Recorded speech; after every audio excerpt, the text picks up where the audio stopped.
So, we are meeting to discuss the book Ghosts in the Schoolyard. The format for this presentation is that we are going to present several images and quotes from our book and react to them for you, as well as letting you know what the book said about the things that you're about to see. So, the first thing that we see here is just the title, Ghosts in the Schoolyard. Let's get right into it. So Rahm Emanuel was actually the mayor at the time that this book is kind of focused on. The book focuses on the closing of schools in the Bronzeville area. Excuse me. And in 2013, what happened was Mayor Rahm at the time decided to put out an announcement that they were going to be closing schools throughout the city of Chicago, actually. So at the time, the original announcement was like there was going to be 330 schools that would be closed because they were underperformed, under-resourced, things like that.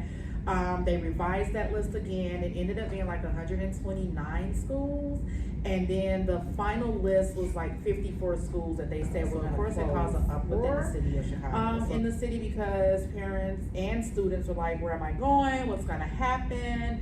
What does the new schooling look like? Why is this happening to us? Why are we here in this particular situation? So the author of this book wrote it regarding the Bronzeville area again, which is the south side of Chicago. Yes. Heavy focus on Bronzeville. Yes. Heavy focus on Bronzeville. And Diet High School was just kind of near and dear to her, and that neighborhood is kind of the focus of where we get Ghosts in the Schoolyard. Yes, and then just to bounce off of Tressa and what she said, the communities in the regions that were getting closed were predominantly Black on the south side of Chicago. So even though the major announcement at the beginning was, oh, there's school closures all over the city, and then it came down to the logistics and the facts, and it turns out the majority of the schools that were getting closed were on the south side of Chicago, predominantly Bronzeville. All of them were over 90%. Yes, over 90% were in Bronzeville, which is obviously in our Black communities, which means that our students were to figure out how to get from Bronzeville to a whole area of the city, which in a lot of cases was a big commute, which they couldn't afford half the time, or they couldn't do because their parents couldn't get them there. So that's also a problem that stemmed from this issue as well.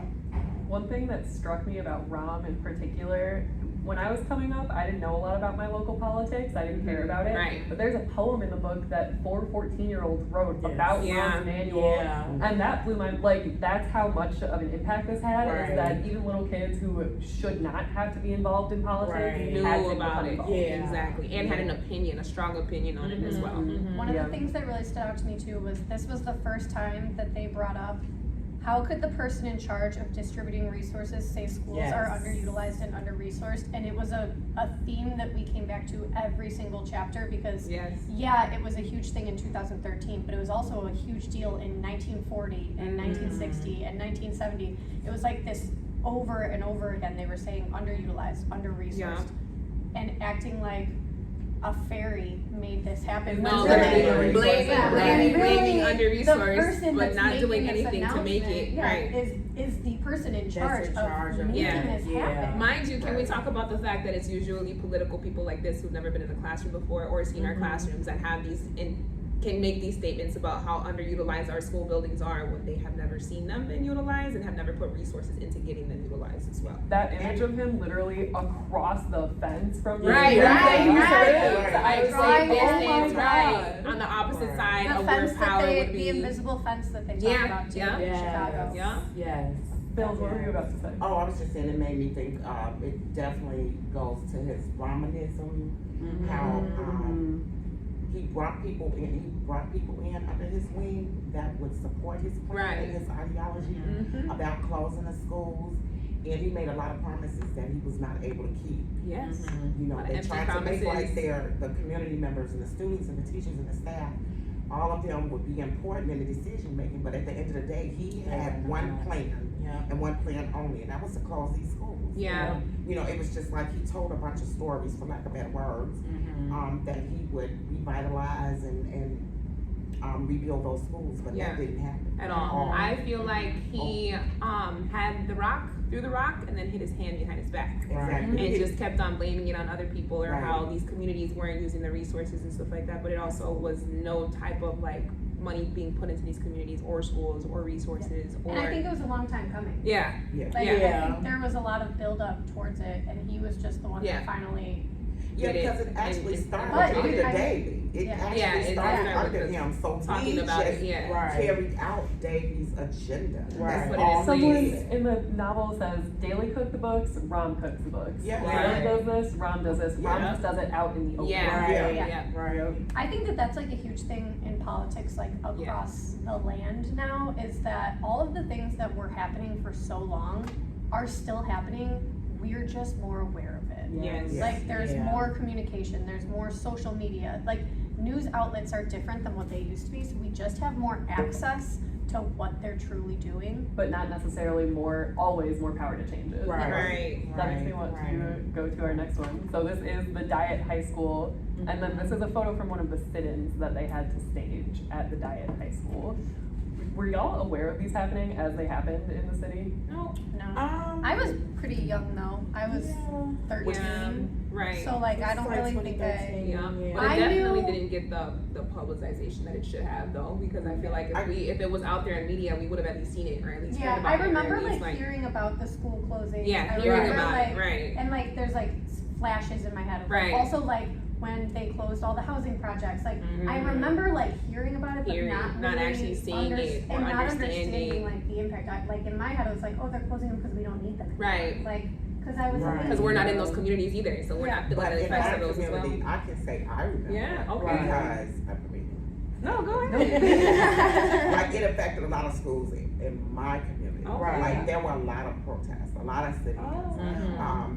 And at that particular time, you had a lot of gang wars going on. So children like that were living, like say, right at 150th State, where the school was right there, home. Those kids had to travel through vacant properties and gang lines I and remember all that. types of mayhem just to go to a school that was really far from them. which Yeah, is that why I was remember that. considered quote unquote better, and we kind of talked about this earlier. But like the quotations I put around better because it's who is it better to? Right. You know, and what exactly. in whose mind is it better? Is Right. it better to the kids that who's are feeling it? determining Who's that? determining it also? And in the book, it Right. talked a lot about that, like just deciding who it actually affects and like who Right, actually gets because if you affected think by it. about over 17,000 students being affected by the school closings, yeah, who did make the decisions? What's better Better. for them? For them. Yeah. Their And answer who to are me you to make when that decision? Exactly. of I what's think better best? to them it made me just now think safe passage workers. So you're saying we'll make it better for them to get through these gang territories and the pedophiles and the liquor stores and the Right, this and the that. right. We'll have these people out here to keep your kids safe. Right. That didn't happen. No, just like That all of did the other not empty promises to Right. keep schools, safer weren't implemented. So it's like now you just cut the one resource that these community members feel safe with and feel like they're a Absolutely. part of their home and part of their who they are, identity. There's a sense of identity built behind a school where you go. I know you guys feel that way. I mean, I know Right. my high school is a part of me. Like I am who I am because of the high school I went to, the elementary school I went to. It formed me into the person that I am. So cutting this off from these students, it talks about in the book, also left long-lasting emotional side effects and damages. It absolutely and did. Yeah, because even like the school with Diet, what happened with them, they just decided we would phase them out. First, Right. Diet, and I think this was news for me, that Diet was an elementary school. It was shut I didn't know down that. as an elementary Oh, school wow. to become a high High school school. because the high school that was in the area was turned into a selective enrollment school Oh. that received like a multi-million $20 dollar million like renovation. It was like similar to like the ag school. Yeah, so they turned that school around to selective enrollment, decided that Diet would no longer be an elementary school. Yeah. It'll now be the neighboring high High school. school. So Wow. if you're a kid who was at King Prep, which is the school that was turned around, did not meet the test score requirements, they were pushed out of that school, forced to go to Diet, But parents didn't even want them there because So what is this diet? what is diet? Literally. So then you had kids that were now being bussed out, going to different places or whatever. So there was so many. It was like it was a domino effect with this Yeah. whole thing in so many different ways that you don't even think about. Because the one thing the book didn't really talk about is what happened to the elementary school kids when diet closed. Where did they go? Right. How do they matriculate? How did after that? right? Yeah. What happened to them? They ended up at these other schools. And to Michelle's point of the better schools were north. They were miles Yeah, they, like, away distribute where these they couldn't vouchers. get Yeah. to. And then they're trying to say like, oh, What- but we're finally squashing that segregation and racism. But we That's gotta not- get But you're there taking people though. out of their community. They're out of their Yeah. comfort zone, Yeah. out of where they Yeah. feel Yeah, it's accepted not enough. and heard and seen, and you're It's putting not them enough somewhere to where they just put feel them in left a out, school. Yeah. isolated. Like all that's of that not kind how of things. you. Honestly, if you take 2 black students and you put them in a grade with 98 white students, did you change segregation or just move it somewhere else? You Right. can move it somewhere else. And you're conforming them and making them feel as if they are breaking the segregation cycle. In reality, they're just put into a setting where they would And never being feel made to accepted. assimilate. Yeah, and Right. made to assimilate Yeah. and lose their culture, lose the way that they speak, or lose the way that they think because it's not appropriate because they're at better schools now. So they gotta act better. We gotta talk about this guy. Oh man. I had like a lot of my chapter really focused a lot on it. I pulled out that quote, believe me, I know what racism is. And also, do you know whose dad that is, Katie? That is Chance the Rapper's dad.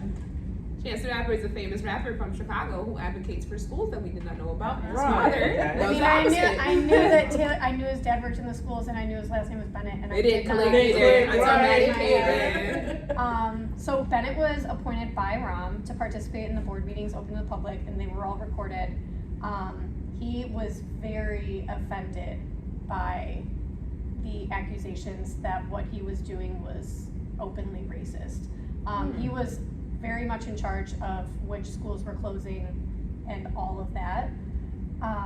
The quote, believe me, I know what racism is and I know what racism is not, was really huge because the community of Bronzeville fired back with, Rom is trying to make a new Chicago, does that not include black folk? Because it Wow. really felt like he was trying to draw that fence Right. and make sure that everything was really separate. Right.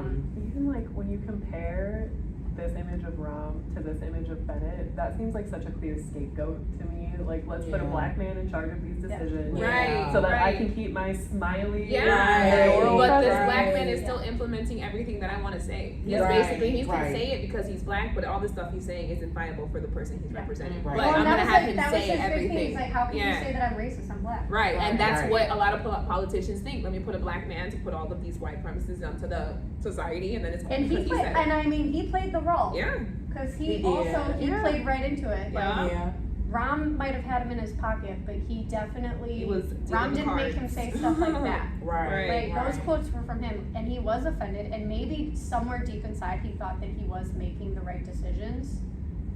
And maybe the decisions had to be made at some level, like there had to be schools that closed, but of course, right. at what, like, where do you draw the line in saying like, yeah, we have to close some schools, but all of them are here. Right. In this one In this area area, with, right. with our African American population. Yes, Yeah. and there was a huge decrease in population in Brownsville when they tore down. Yeah. Yes. Like they went, That was the Yeah. yeah. from 1990 to 1995, they lost 6,000 students. Yeah. So there probably was a need to like consolidate schools, but But consolidation and closing are Are yeah. two Different different things, things, and, like, right. and Two how you different go about things, things yeah. and like the way it was handled was very much haphazard at best. Yeah, where were the Yeah. reform? Where was the reform policies? Where were the reform practices? Where was anything like getting Well, and changed where or was the trying to get community changed? involvement to say Right. like, hey, you know what, like this school is really safe for our kids to Yeah. access and like we can get there.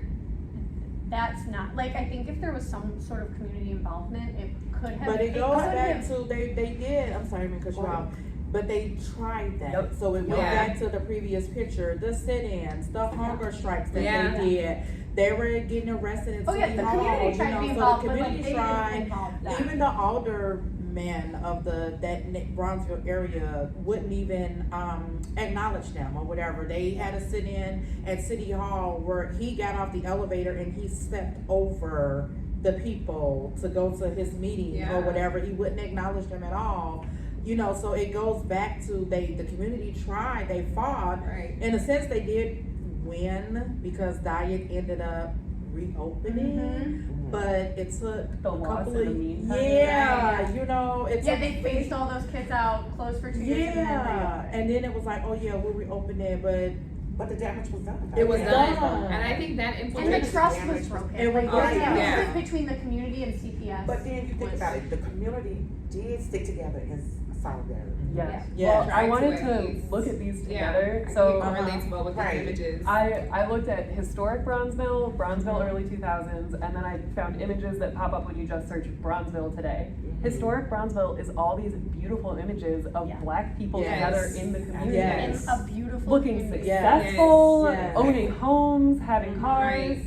Entertainment. By the 2000s, This is what it different is. story. Yeah. And then today, That's what the it first thing that starts. you see is this bougie little Yeah. kind of Great Bronzeville. migration, You can see, right. yep. With so many, like we were talking about it earlier, Michelle said that how many buildings are just empty. Like, Yeah. they're just sitting there with nothing inside of them, and just There like, it just is. But then, boom, look, perfect you look example. Back, yeah. So why? Even look at the surrounding of it. Like, Yeah. the fact that it Yeah. even looks like That that was is some not of the inviting. Who most wants to heartbreaking rebuild the stuff school to me. in the Yeah. middle of somewhere that looks like this? But Yeah. it came from such a difference, because like Maddie said in the old pictures, it was all African There was Americans. stability and there was pride. And Yeah, there was Yeah. community, unity and the community was right, strong. community. Yeah. Now, once the politicians, so to speak, came in, and even the person that is supposed to look like us, Right, and think advocate like for us, and advocate for us. you helped tear it down to what it Yeah, is and today. now it's like this, and it goes back to what I had said earlier, throwing the rock and hiding your hand Yeah. behind the back, because it's like you started this, but now that it looks like this, you want to talk about how horrible the communities are, how horrible the Right. community members are, how ghetto it is, how this, Yeah. but you Yeah. started it. So how Yeah, can they 'cause fix it- it when you didn't started used to it? look like Exactly, and that's Yeah. proof in the And pudding. It has nothing to do with the race that lives No, there, no. because the race hasn't changed. At all, it's been At the all. resources that have been Not taken all the and way, but there are some parts of Bronzeville when you think about the schools and the housing and the businesses. A lot of it has been shuttered.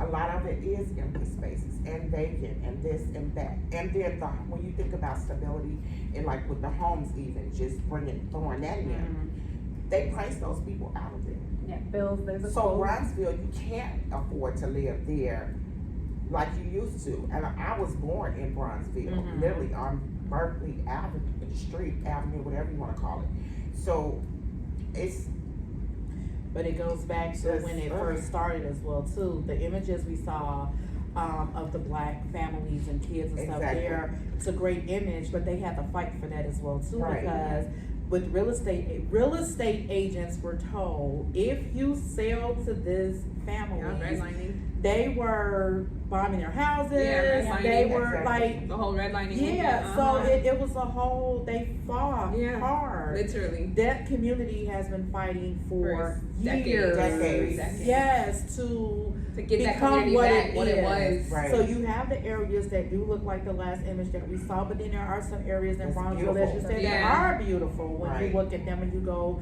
there nowadays, like they're Pretty nice. beautiful. That church Yeah. is still Yeah. gorgeous. Yeah. The So there one- are the still one some man that things they there. mentioned in particular, I don't remember his name in the book, but he was like the real estate agent and mortgage broker that like really helped a lot of Black people in Bronzeville in like the 40s and stuff get homes.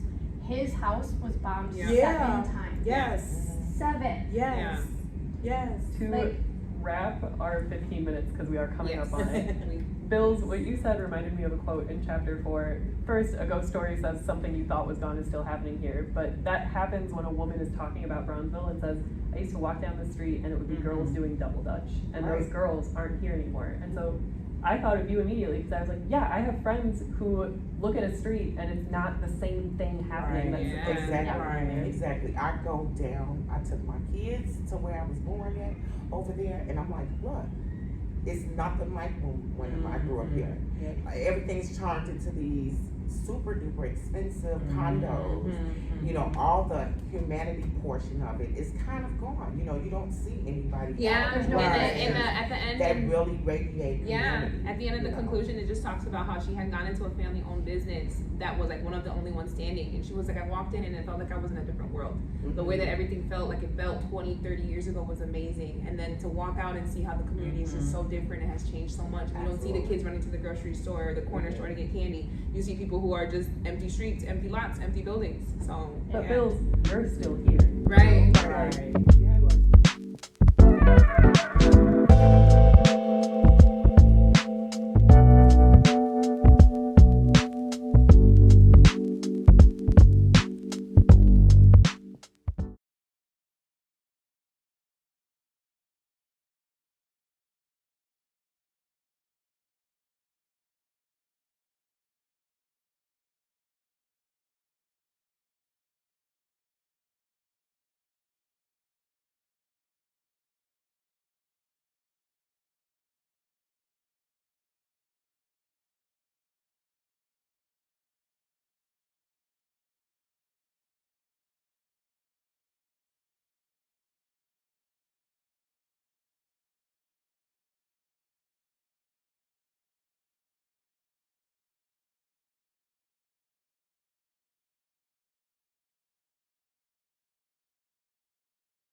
So Ron